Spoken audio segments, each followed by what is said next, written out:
My poems are always kind of heavy. I apologize. This next poem, we went to see the new National Memorial for Peace and Justice that was opened in 2018 in Montgomery. And it was, if anybody's been there, you know it's a pretty powerful experience. And I knew I would have to write about it, but it's taken me 3 years, really, to write about it. So the poem is titled simply Montgomery. The coffin-like box the size of a man hangs from the rafters. I have to look up. There's another and another, a whole field of coffins. On each inscribed a list of names, names of the dead. The space is huge but feels claustrophobic. I am stilled, held by the unforgiving weight of history. Separate but equal, white only, we reserve the right to refuse service, men, women, colored, the landscape of my youth. I am standing in the dark underbelly of segregation, the lynching museum. Impossible to turn away, impossible to breathe. I want to cry out, I'm sorry, I didn't know, but the dead can't hear. Thank you.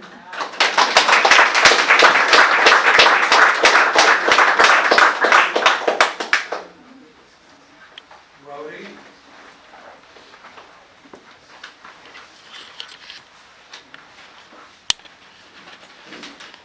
As we say, Brodie lowers the average age in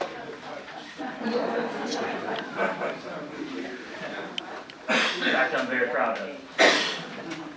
I'm Brodie. I'm a Sanibel kid. This is called Strange Behavior. I am an observer of an unusual land, watching figures take actions I don't understand. They circle their chairs before taking a seat, and when they're done sitting, they sing to the street. The street never answers, yet they always smile. Surprising to me is that it stays for a while. And after it goes, they lock arms and dance on a rickety rooftop with freedom and chance. A tile may slip, or their shoes could lose grip, yet risk doesn't halt when convivial hit. I think I might join them, if just for a song, to feel what it's like to be strange and belong.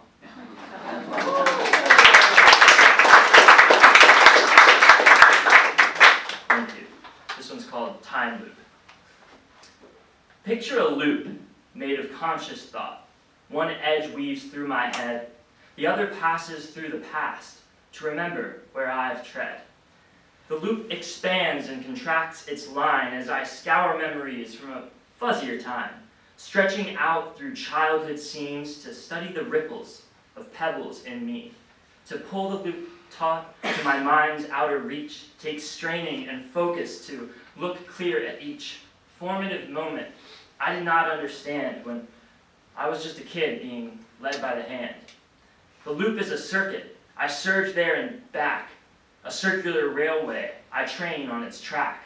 Travel to innocence, travel to youth, return to the present, bed made up of truth. I use the loop to access stories to share with friends who've yet to hear the antics of my adolescence and withered roots of hidden fear. I dream of trips where the loop reveals an unknown part of dark reality, if just to better comprehend the components of rationality. Though often the loop brings nothing new, neither profound truth or gold insight, it frequently scratches the peripatetic itch to reminisce and take notes with delight. For we poets use the loop to observe and absorb, then chisel every detail into evocative form, each captivating contour, each devastating dent, a means of communication by meticulous intent. Thank you.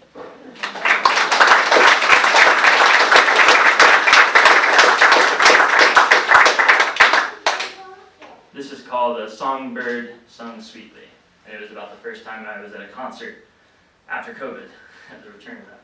It's also for Katie.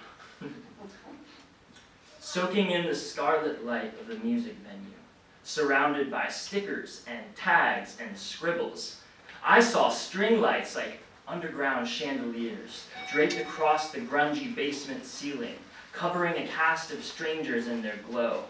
They basked in the burn of the bohemian ballroom, a home I haven't known for years.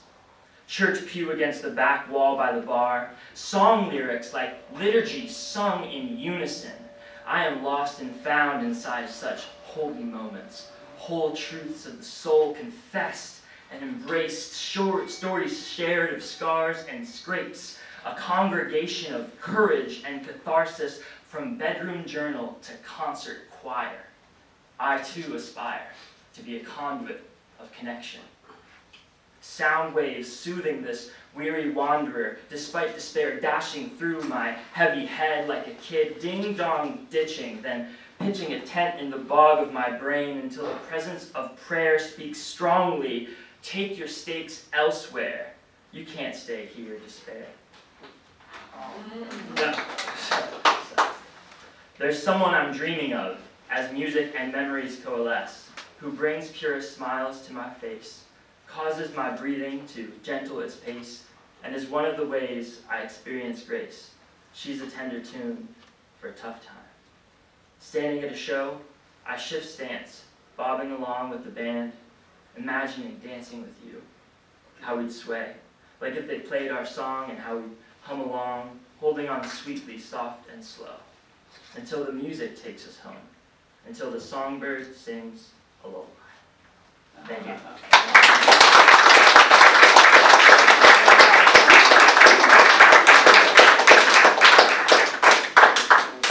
Folks, homegrown from Sanibel.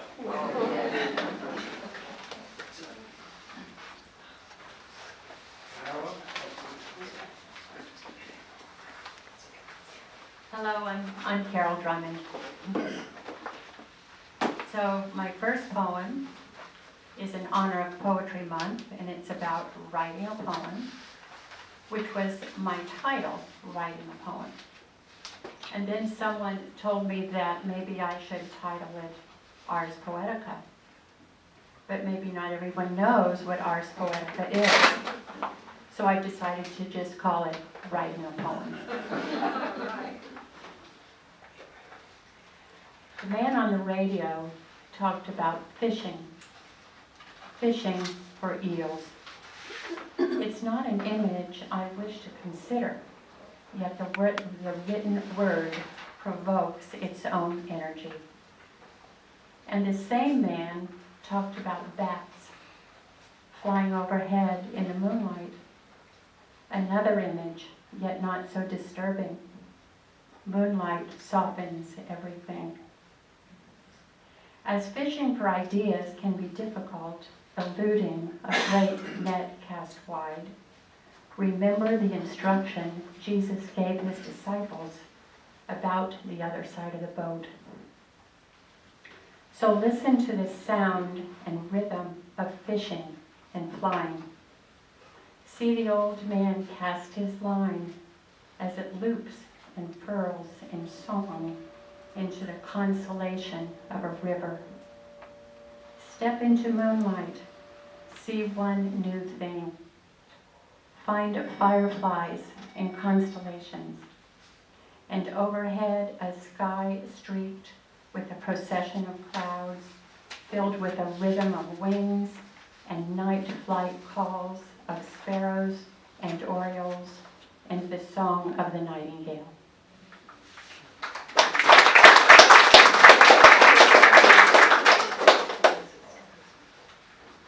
And this next poem is also about what happens when we run out of ideas. It's called After All. Words sleep sometime like the lion bear who rests its head upon his weary paws. Ideas slow between autumn and spring, or Monday and the end of June. They may wake for sips of water, but otherwise remain suspended, dormant organisms, arrested by cold weather or lack of heat. There is a difference. Then, without conscious strategy, it becomes apparent the dormant season, after all, was just a season. Air ripens with blossoms of golden apples, and wind speaks of the spirit of Pegasus.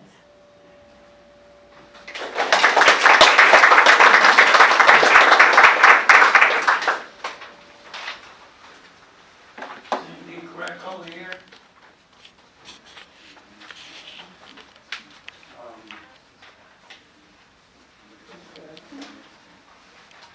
Larry Stiles. Larry?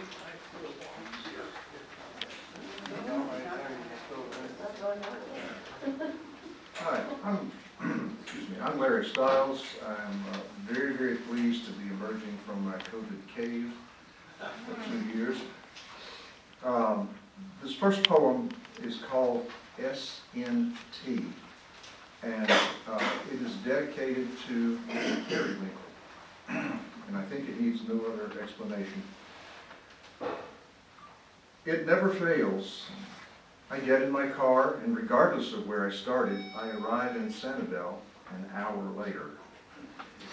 And when I start from Sanibel, I arrive wherever an hour later too. I'm convinced that Sanibel lies in a different time zone, all by itself, a time island. I call it Sanibel non-standard time. Perhaps it is due to some undiscovered corollary of Einstein's general relativity, some special force which, like gravity, retards time regardless of motion and much more effectively. It kicks in on the causeway and grows stronger as one is forced to march along the slender finger of Periwinkle. I hope the high priests of physics never investigate this too closely. It should remain among the realm of Sanibel magic, forever excluded from the ivory towers of science. Some things are just never meant to be understood.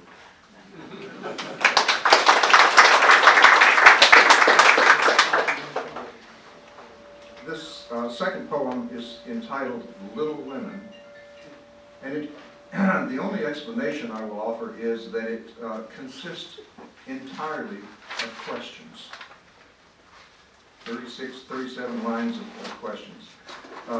Given that I'm a male and given the title, that should make sense. Little Women. What makes little girls scream? Where do they train to screech so like a bird of prey? Is it at their mother's knee, or learn some other way? Is it just an accident, a chain reaction that occurs when too many ponytails and pinafores are gathered in one place? Or, absent any master plan, is it just because they can? When do little girls scream? Does it spring from boundless glee that comes from every child's surprise? Is it from that special thrill that comes from excess speed downhill, as on a roller coaster ride? Or does it come from primal fear, a hairy touch in a haunted house one feels at Halloween?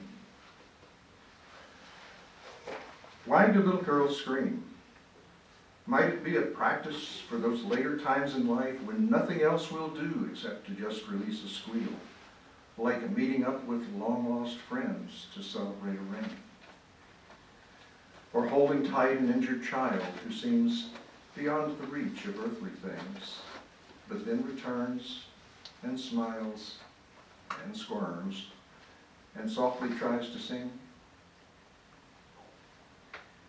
What makes little girls scream? Do they in subconscious minds look far beyond their years? Can they see some distant time when their exalted role as mom has passed and they can revel in the birth of each grandchild? Or somehow sense a somber time when 50 years of love and dreams becomes a pound or two of ashes in an urn? Is this then, after all is done, Is this what makes the girls scream?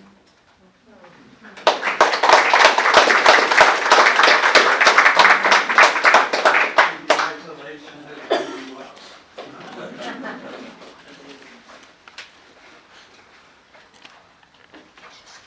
Jim?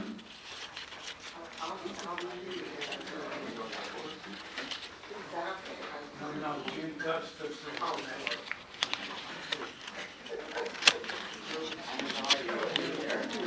Because Sandy was.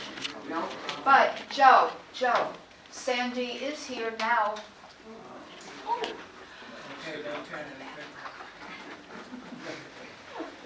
Okay, Okay, boss.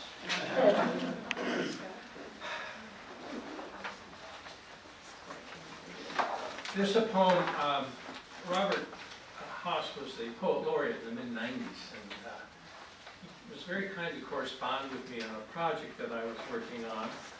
And this is a poem entitled, "In the Library Reading 20th Century Pleasures" by Robert Haas. It's somewhat amazing to me, there can be so much to overlook and so much to look over. I read Robert Haas speaking of being a selva oscura, and I look it up. The word literally means dark forest, but are intended to communicate being in the middle of life. He goes on to wonder about so much as I, here in the library, ask myself, what do you think you're doing? There's a caving in my chest, a sort of pain. It doesn't hurt, but discomforts. It's anxiety, perhaps dread. It's not a new feeling.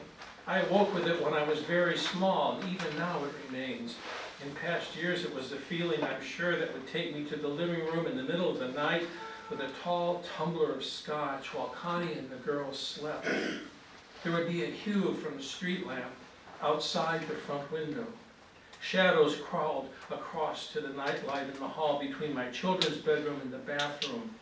The nightlight's glow was strangely similar in color to the streetlight beam. And I remember sitting, drinking, and trying to figure out where one started and the other stopped. I would sip, and feel tears that refused to come. Tears I thought was strings tied to some sort of anvil-like emotion in my chest. Anvil-like because it was hard, cold, and heavy. Anvil-like because my heart pounded on it as I drank. After enough sipping, I go back to bed and curl up like an unborn in a womb and hope for sleep. So what do I think I'm doing all these years later in the library, feeling the same way, thinking about images? It's the selva oscura that got me. It's the dark woods, but not the middle of life. I'm well past the middle. I'm in a darker wood. I am in a place beyond the middle. What Haas didn't know then, but I suspect knows now, is the wood that is dark is not the middle, for the middle implies there's another side at which to arrive. A nice thought, the other side. I spent years trying to convince others there was another side to be had. I know better now. I know there was only this side. I know too, if I keep reading and writing about images, the anvil-tied tears won't go away. But in some strange way, I may learn to welcome them.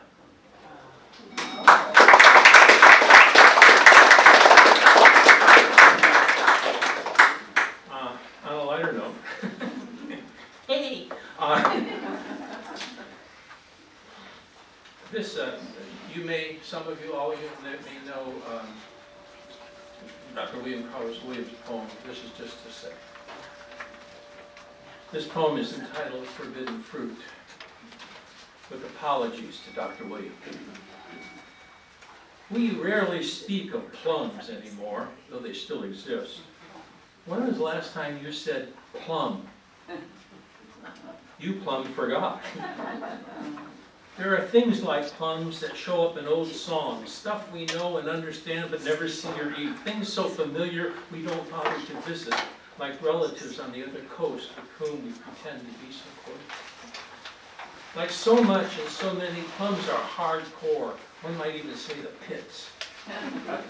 The sweet fruit goes in drips, sticks to fingers and the seed, for that's truly what it is, When cast away can land, cracks, sprout and shoots, bring abundant leaves, flowers, and ultimately more forgotten fruit that lives on in fairy tales where kings rest on thrones in ermine-trimmed gowns and smile at the gestures of their jesters, and in the homes of poets who leave their confessional poems stuck on refrigerator doors just to say the trouble didn't start with the delicious apples. No, it all started to go bad with plums, so sweet and so cold. Greco.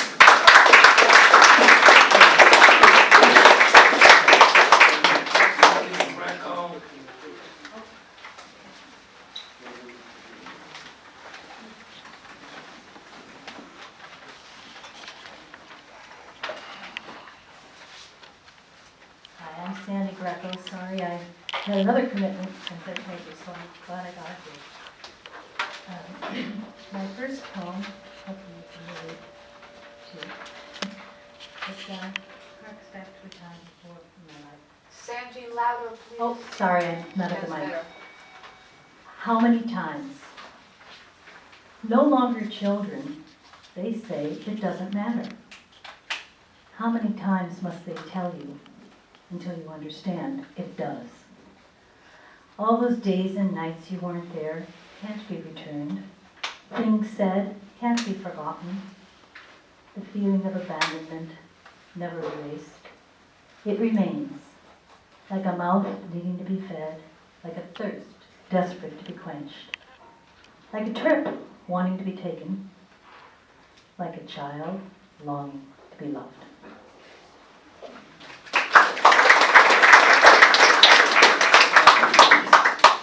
Well, I'm looking for the other one. This wasn't my original intention to read this, but I happened to come across it, and one of the people in my writers group had just written a short story about an experience she had had in the past, a heart attack, and it made me remember that when I was paired in art poems, we're given 5 paintings, and we choose the one that speaks to us. And I chose one that a woman, an artist, had painted of her own experience of the same type of event, a heart attack. And for that, I had written this poem, and it just seemed like the right thing to do. Although again, not enough poem. She hated the heart attack. Her heart had felt so many things: love, wonder, fear, and longing too. Her heart, she'd tell you, all these years had served her well. She scarcely thought about it now. It was a part of her she knew, but seldom paid attention to. Like an old pet or trusted friend, she took it much for granted. So how could it have failed her so? It never warned of its complaint until that night she somehow knew something momentous had occurred. She felt the dread begin to creep throughout her limbs until it reached her very soul. Though she could not have told you how, she knew her life was different now. And so, the diagnosis made, she endured all of those countless things that must be done so she'd survive to see another day. Eventually, she was assured she could return to life again. But now, how could she ever trust her heart? That heart she'd always thought would never fail. So frail she felt, and frightened too. She hated that her heart had been attacked.